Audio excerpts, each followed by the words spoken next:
ഇന്നലെ വർക്കലയിൽ അക്രമത്തിനിരയായ പെൺകുട്ടി അതീവ ഗുരുതരാവസ്ഥയിൽ തന്നെയാണ് കേട്ടോ. ഇപ്പോഴും ICUവിൽ തന്നെയാണ് തുടരുന്നത്.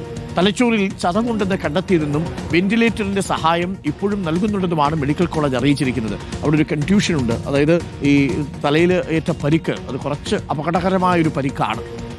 ഇന്റേണൽ ബ്ലീഡിംഗ് ഉണ്ടായി. അതേസമയം പെൺകുട്ടിയെ തള്ളിയിട്ട് കൊലപ്പെടുത്താൻ ശ്രമിച്ച പ്രതിയെ കസ്റ്റഡിയിൽ വാങ്ങാൻ ഒരുങ്ങുകയാണ് റെയിൽവേ പോലീസ്. പ്രതി സുരേഷ് കുമാറിനായി കസ്റ്റഡി അപേക്ഷ നൽകും.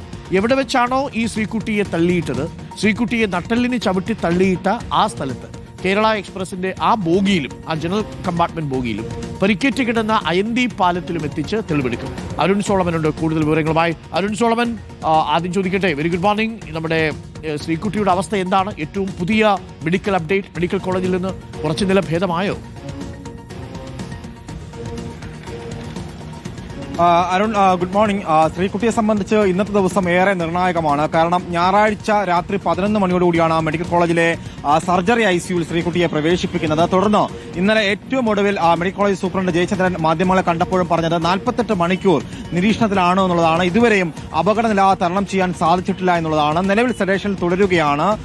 ശ്രീകുട്ടിയുടെ ജീവൻ നിലനിർത്തുന്നത് ഈ വെന്റിലേറ്ററിന്റെ സഹായത്തോടു കൂടിയാണ് എന്നുള്ളതാണ് ഏറെ പ്രധാനപ്പെട്ട ഒരു കാര്യം. ഇതിൽ ഈ 48 മണിക്കൂറിന് ശേഷം മാത്രമേ ഇനി എന്തെങ്കിലും ഇത് സംബന്ധിച്ച് പറയാൻ കഴിയൂ എന്നുള്ളതാണ് സൂപ്രണ്ട് അടക്കമുള്ളവർ വ്യക്തമാക്കിയിരിക്കുന്നത്. ഇന്ന് രാവിലെയും ഞങ്ങൾ ഇത് സംബന്ധിച്ച് ശ്രീകുട്ടിയുടെ ആരോഗ്യനില സംബന്ധിച്ച് അന്വേഷിച്ചപ്പോഴും അതാണ് നമുക്ക് വ്യക്തമാകുന്നത്. കാരണം ഈ വീഴ്ചയിൽ ഈ പ്രതി സുരേഷ് കുമാർ ചവിട്ടി പുറത്തേക്ക് ഇടുന്ന സമയത്ത് തലക്കേറ്റ ക്ഷതമാണ് പ്രധാനപ്പെട്ട ഈ ബോധക്ഷയം അടക്കമുള്ളതിലേക്ക് കാര്യങ്ങൾ നീങ്ങിയതും വളരെ കോംപ്ലിക്കേറ്റഡ് ആയിട്ടുള്ള ഒരു അവസ്ഥയിലാണ് ഇപ്പോൾ നിലവിൽ. ഇതിൽ ശരീരത്തിൽ തന്നെ മാത്രം 20-ലധികം മുറിവുകൾ ഉണ്ടെന്നുള്ളതാണ് ഇന്നലെ അമ്മ പ്രിയദർശിനി മകളെ കണ്ടതിന് ശേഷം ഡോക്ടറോട് ചോദിച്ചപ്പോൾ അറിയാൻ സാധിച്ചുള്ളത്. എന്തായാലും 20-ലധികം മുറിവിന് അപ്പുറം നട്ടലിനും അതുപോലെ തന്നെ തലയ്ക്കുമേറ്റ ക്ഷതമാണ് ഈ ഒരു അവസ്ഥയിലേക്ക് കൊണ്ടെത്തിച്ചിരിക്കുന്നത്. എന്തായാലും മെഡിക്കൽ കോളേജിലെ 100 അടക്കമുള്ള ഡോക്ടർമാരുടെ വലിയൊരു ടീം ശ്രീകുട്ടിയുടെ ജീവൻ തിരിച്ചു കൊണ്ടുവരാനുള്ള എല്ലാവിധത്തിലുള്ള ശ്രമങ്ങളും നിലവിൽ നടത്തി വരികയാണ്. അതിലൊരു വിട്ടുവീഴ്ചയുമില്ല. നിലവിൽ ഇന്നലെ ആരോഗ്യമന്ത്രി വീണ ജോർജ് അടക്കമുള്ളവർ ഈ വിഷയത്തിൽ ഇടപെട്ടിട്ടുണ്ട്. മെഡിക്കൽ കോളേജ് സൂപ്രണ്ടിന് പ്രത്യേകമായി നിർദ്ദേശം നൽകിയിരിക്കുകയാണ്. ഒരു പ്രത്യേകമായ ഒരു മെഡിക്കൽ ബോർഡ് രൂപീകരിച്ചുകൊണ്ട് വിദഗ്ധമായിട്ടുള്ള ചികിത്സ ഉറപ്പാക്കണമെന്നുള്ളതാണ് മന്ത്രി അടക്കമുള്ളവർ ഈ വിഷയത്തിൽ ഇടപെട്ടുകൊണ്ട് നടത്തിയിരിക്കുന്നത്. എന്തായാലും ഇന്നത്തെ ദിവസം നിർണായകമാണ്. ഇന്ന് വൈകുന്നേരത്തിനകം മാത്രം ഇനിയൊരു എന്ത് ചികിത്സയാണ് ഇനി വേണ്ടതെന്നുള്ള കാര്യങ്ങളിലേക്ക് തീരുമാനമുണ്ടാവുള്ളൂ. സൂചിപ്പിച്ചതുപോലെ തന്നെ ആന്തരികമായിട്ടുള്ള തുടരുകയാണ്. സുരേഷ് കുമാറിനെ കസ്റ്റഡിയിലെടുത്ത് തെളിവെടുപ്പിന് കൊണ്ടുപോകും. ഇന്നലെ മെനഞ്ഞാണല്ലോ ഈ സംഭവം നടക്കുന്നത് രാത്രിയിൽ. ഇന്നലെ ഈ കേരള എക്സ്പ്രസ് തിരിച്ച് ഡൽഹിക്ക് പോയിട്ടുണ്ടാവില്ലേ? അതേ കമ്പാർട്ട്മെന്റിൽ എത്തിച്ച് തെളിവെടുക്കുക ഇനി ബുദ്ധിമുട്ടായിരിക്കില്ലേ ജനറൽ കമ്പാർട്ട്മെന്റിൽ?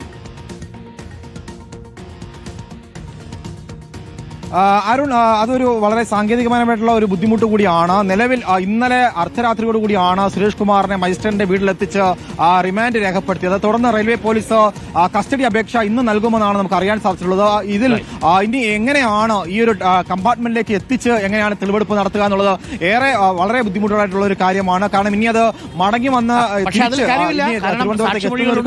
അതുകൊണ്ട് അത് ഞാനൊരു സാങ്കേതികമായ സംശയം ചോദിച്ചതേ ഉള്ളൂ. കാരണം കസ്റ്റഡി അപേക്ഷ നടത്തി അവിടെ ഒരു പരിശോധന നടത്തേണ്ടതാണ്. ആ സ്ഥലത്ത് കൊണ്ടുപോയി പരിശോധന നടത്തും. പക്ഷേ ആ സ്ഥലത്ത് കൊണ്ടുപോയി പരിശോധന നടത്തിയിട്ടും കാര്യമില്ല, രാത്രിയാണല്ലോ. അതുകൊണ്ട് ഇയാൾ ചവിട്ടിയിട്ട സ്ഥലമൊന്നും ഇയാൾക്ക് തിരിച്ചറിയാൻ പറ്റിക്കൊള്ളണമെന്നില്ല. പക്ഷേ ഏറ്റവും നിർണായകമായത് ഈ കുട്ടിയോടൊപ്പം, ശ്രീകുട്ടിയോടൊപ്പം യാത്ര ചെയ്തിരുന്ന അർച്ചന എന്ന പെൺകുട്ടിയുണ്ട്, സുഹൃത്താണ്. ആലുവയിൽ പോയിട്ട് തിരിച്ചു വരുന്ന വഴിയാണ് ഈ സംഭവം ഉണ്ടാവുന്നത്. 14 വർഷം മുമ്പാണ്, പ്രേക്ഷകർ ഓർമ്മിക്കുന്നുണ്ടാവും, ഗോവിന്ദസ്വാമി സൗമ്യയെ ക്രൂരമായിട്ട് ആക്രമിക്കുന്നത്. 14 വർഷത്തിന് ശേഷവും നമ്മുടെ തീവണ്ടിയിൽ, അതും ജനറൽ കമ്പാർട്ട്മെന്റിൽ മറ്റ് യാത്രക്കാരുള്ളപ്പോൾ പോലും സ്ത്രീ യാത്രികർ സുരക്ഷിതരല്ല എന്ന് പറയുന്നത് വളരെ പ്രധാനപ്പെട്ട ആശങ്കയുണ്ടാക്കുന്ന ഒരു കാര്യമാണ്.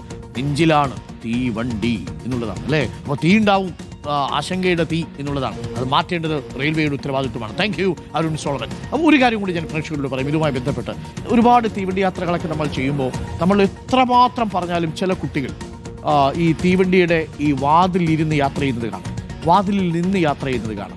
ഇതിവിടെയൊക്കെ ഏതെങ്കിലും ഒരുത്തം വന്നൊന്ന് തള്ളിയാൽ മതി, കൈ വിട്ടങ്ങ് പുറത്തു പോകും. ഇതുപോലുള്ള ക്രിമിനലുകളൊക്കെ നമ്മുടെ ഈ യാത്രക്കിടയിൽ വരുമ്പോൾ, പ്രത്യേകിച്ച് ജനറൽ കമ്പാർട്ട്മെന്റുകളിലും സ്ലീപ്പർ കമ്പാർട്ട്മെന്റുകളിലും ദീർഘദൂര യാത്ര ചെയ്യുന്ന യാത്രക്കാർ പ്രത്യേകം ശ്രദ്ധിക്കുക.